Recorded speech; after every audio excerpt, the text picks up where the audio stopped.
Greetings, everybody. As I film this, it is currently the 22nd of February.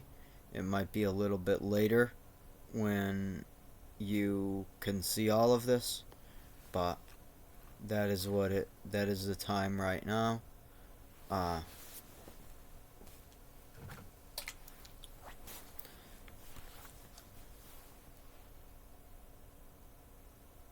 So I am going to be reading. I apologize. I am going to be reading the second half of my paper, MCM, Mass Child Maltreatment, and the Future of Industrial Democracy. I'm going to be reading the second half of Chapter 3 of that paper. And there really isn't anything else to talk about, so without further ado, let's get rolling.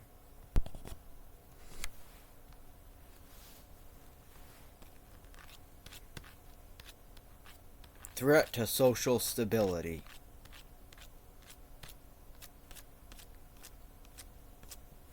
Far-right politics. Case study included. The phenomenon of the far right, in particular Trumpism in America, will doubtlessly be examined from different perspectives for decades and centuries to come, assuming, of course, that it is survivable. Indeed, the allure of Trumpism and the terror it strikes into people are both one of the main reasons why American voter turnout has risen in recent years. Many papers have been written about the influence of racism and other traditional factors in politics on Trumpism, but relatively few on the influence of broken homes. It has been established that the most strong indicator of far-right extremism is coming from a broken home. A powerful case study from Kimmel's book, Healing from Hate, of a former member of a neo-Nazi group in Germany, is included below. This is going to be a long one, so I'll paraphrase.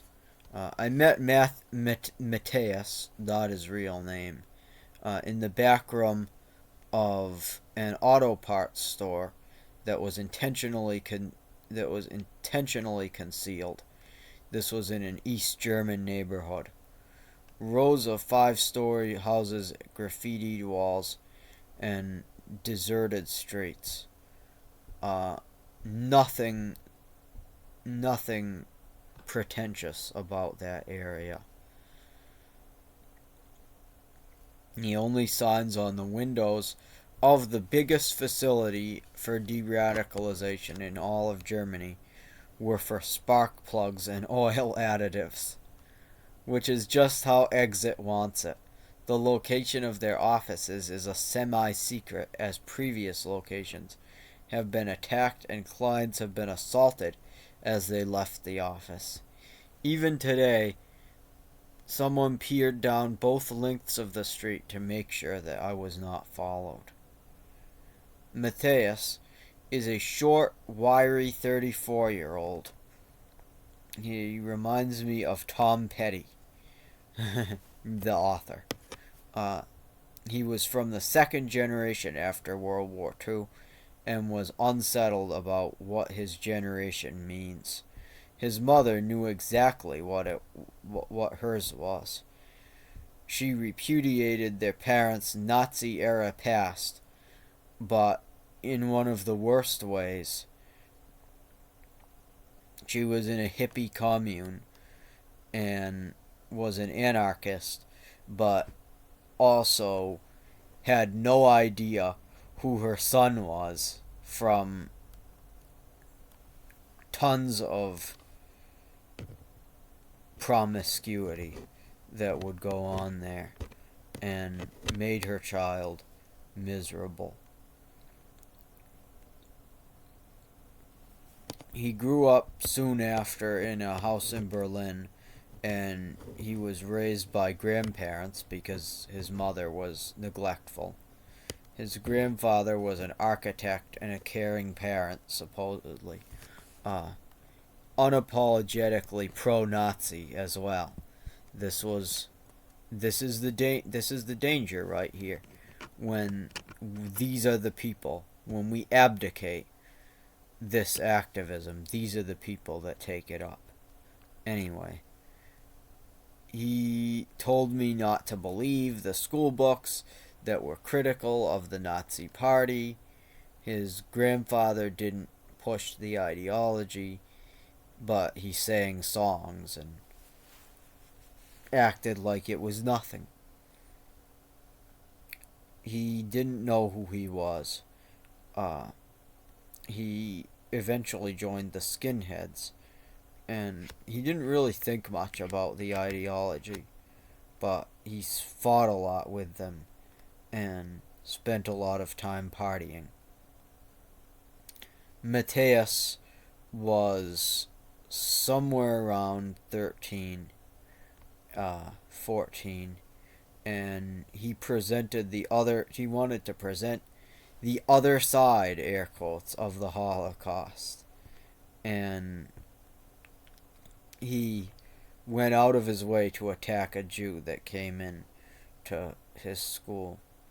The school refused, and he threatened the principal and got expelled.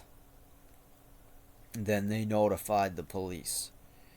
He would always argue with the teacher, and he thought that he had the unshakable facts on his side. He denied the Holocaust.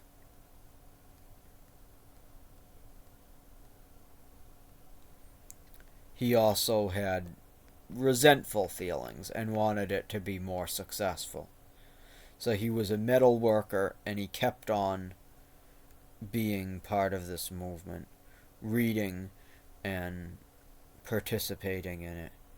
He drifted into political engagement and youth organizing. He would go around the neighborhood recruiting people through socialization, and he did in other just informal stuff. Same way he was recruited. The He-Man Woman Haters Club, the clubhouse, the man cave. A man needs a posse and also a saloon. Those kinds of things. He was always in white power concerts, demonstrations, political organizing. He did drugs. He stopped doing drugs and alcohol. So he really didn't talk about the actual politics very much when he was talking to these young people. And that's one of the reasons he was so successful. But the government cracked down on him because they saw what he was doing, and he used the Streisand effect to rally all of his people against the government. Matthias did part-time jobs and other stuff, mostly security, and eventually lived on welfare. Wow. It's a wonder that he was allowed to collect welfare. But anyway. But anarchists and anti-fascist leftist gangs that were similar started to roam the streets. And some of it may have been because of people moving in from the West. But there was all kinds of gang violence, especially both from basically this triangle of violence between immigrants, leftists, and the far right. People would always end up in the hospitals to the point where they were known as regular customers, practically, in these neighborhoods. He returned to his grandparents' house. He talked about his work. The grandparents were so proud of him. Grandmother cleaned the dishes, and his grandfather brought him up to the attic and showed him a stash of Nazi paraphernalia and said that he loved all of this stuff. So basically, his grandfather was like a softer spoken version of a recruiter. We just didn't finish the job, his grandfather said. You and your generation can finish what we couldn't. They embraced their grandfather and grandson, intergenerational Nazis, separated only by the intervening outlier generation of liberal baby boomer hippies. And it didn't have to be like that in that family. It did not. One of the interpretations, and I'm going outside of the text of my own paper here, but I'm going to say it to spell it out. It did not have to be like that. There didn't have to be. He didn't have to go back to Nazism if his mother had raised him right. He could have had those same values. And for so long, he didn't. He did eventually de-radicalize. For so long, he went back to those far-right Nazi values because the liberal values were discredited by the fact that his mother that held them was such a screw-up and hurt him so badly. And shame on them. And this is a phenomenon that has happened a lot, I think. It's one of the reasons why my generation is so conservative, as well as Generation X, is because the people that raised us made a mockery out of their own values. Anyway, back to the text of the paper. A large cohort of people who've become part of Donald Trump's MAGA movement are people who, when polled, would prefer to vote for a party such as CDU in Germany, if it existed, namely social conservatives who believe in an interventionist government. For example, 27% of such interventionist voters that voted for Obama, the group that I described, switched their vote to Trump in 2016. These groups, which include many of the Bernie or bust voters in 2016, are especially important to his campaigns in key Rust Belt states like Wisconsin, Michigan, Ohio, and Pennsylvania. In the 2024 election, all of these groups broke even more strongly for Mr. Trump, in spite of his authoritarian promises. This decision will be a disaster. It could be the end of us, sadly. But we should try to stop it. In any case, Mr. Trump's MAGA movement and MAGA slogan was just hypocrisy. He passed no substantial legislation or executive orders to fulfill his intentionally vague promises. Yet his movement captured the minds of millions of the very people who are most likely to understand our problems instinctively, convincing them to give up on democracy and poisoning those who do not support him against these positions, as evidenced by the "We're Not Going Back" campaign slogan by Harris and Walz. I believe that the Harris campaign, by the way, this is part of the text, should have hired as its senior advisors people from crisis hotlines, and I've talked about this before, who are familiar with these kinds of communication, rather than the people that served in politics, where these kinds of stakes were unprecedented in politics. But anyway, whichever movement emerges from the ashes of Trumpism, which wants to address these problems seriously, will have to heal these wounds of distrust and division. Another serious danger to the health of democracy is the embrace of big lies. Big lies, as defined by Timothy Snyder, are, quote, not just not true, but something that if it were true would change the world, such that you have to believe a whole bunch of other things to believe that lie. And if you believe it, you find yourself drawn into thinking that life is conspiratorial, divided up into groups. Unquote. If you understand the definition of big lies, you quickly understand that the political spectrum in the contemporary Western world is littered with them. The denial of man-made global warming, for instance, is a big lie. If global warming is a hoax, then all the tens of thousands of scientific experts on the topic would have to be part of a conspiracy to create that hoax. Ultimately, you need to believe in things like, quote, Jewish space lasers, unquote, in order to believe that it's still a hoax. Donald Trump made this obvious insofar as he blamed the Chinese for funding this so-called conspiracy. Other examples of big lies include trickle-down economics works. Auto-oriented development is the only viable form of development. The 2020 election was stolen. Iraq was developing weapons of mass destruction in the 2000s, which people at least don't believe that anymore. It is unpatriotic to examine historical legacies of racism. Like, that's something that we've done for a long time, actually.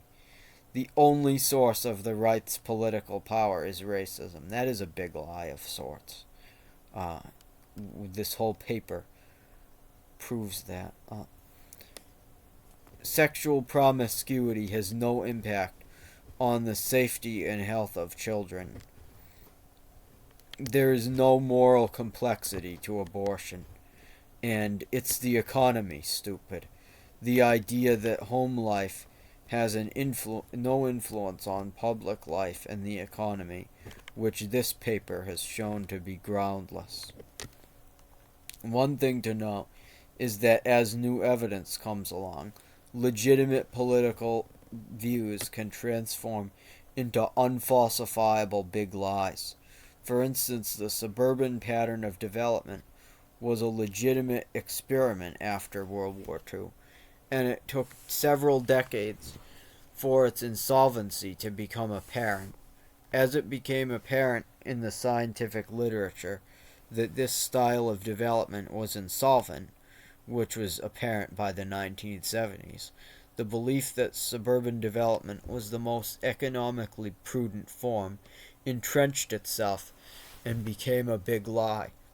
The Republican preference for trickle-down economic policy also followed this pattern.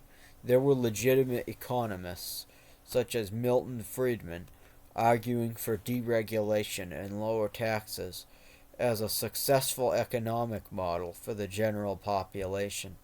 However, over time, this too was falsified and transformed into a big lie.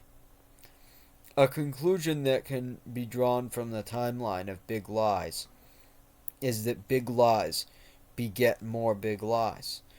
Namely, among the first big lies to take hold of the American body politic were the final two on my list, that home life and the economy are entirely separate, and that promiscuity is harmless. As these forces took hold in academia, they arguably created a precedent that this type of behavior was acceptable, allowing more blatant big lies, like WMDs or global warming denial, to take hold among the right. Big lies excel at breaking the trust in institutions which internalize them, which creates a permission structure for alternative institutions to engage in the same behavior.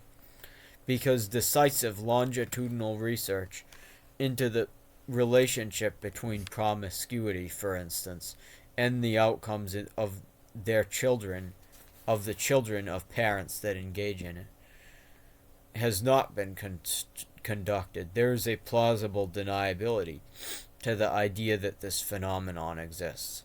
However, experts such as Dr. Minwala have stated that if such research was conducted, it would almost certainly have indicated a strong relationship. The proliferation of junk science on the right, for instance, related to global warming, was less embedded in academia than were these cultural attitudes, and therefore there could be a strong consensus against it. I believe, however, that the sociological dynamics of both ideas show symmetry, and that they are both big lies. They both fit into that definition. The Iraq example shows a path to correct big lies. As late as the 2016 Republican primary debates, there was a dubious consensus among the elected GOP that the Iraq War was a justified conflict based on sound intelligence. Mr. Trump, in one of his few fine moments, attacked the WMD story as the lie that it was. His supporters, and reluctantly the rest of the GOP, left this consensus behind en masse. The lesson we can learn from this is that an effective way for a big lie to be removed from public consciousness is for a trusted or popular figure, as Mr. Trump was among the GOP base, to give believers a permission structure to believe the evidence of their eyes and ears rather than the big lie. I will be seeing you hopefully next week with my next Saturday fireside, and take care, everybody. God bless you. I will be also back with a reading from this paper, and we're moving on to Chapter 4 next week, the role of political will. God willing. Anyway, take care, and good luck to all of you. We're all gonna need some mercy. Take care.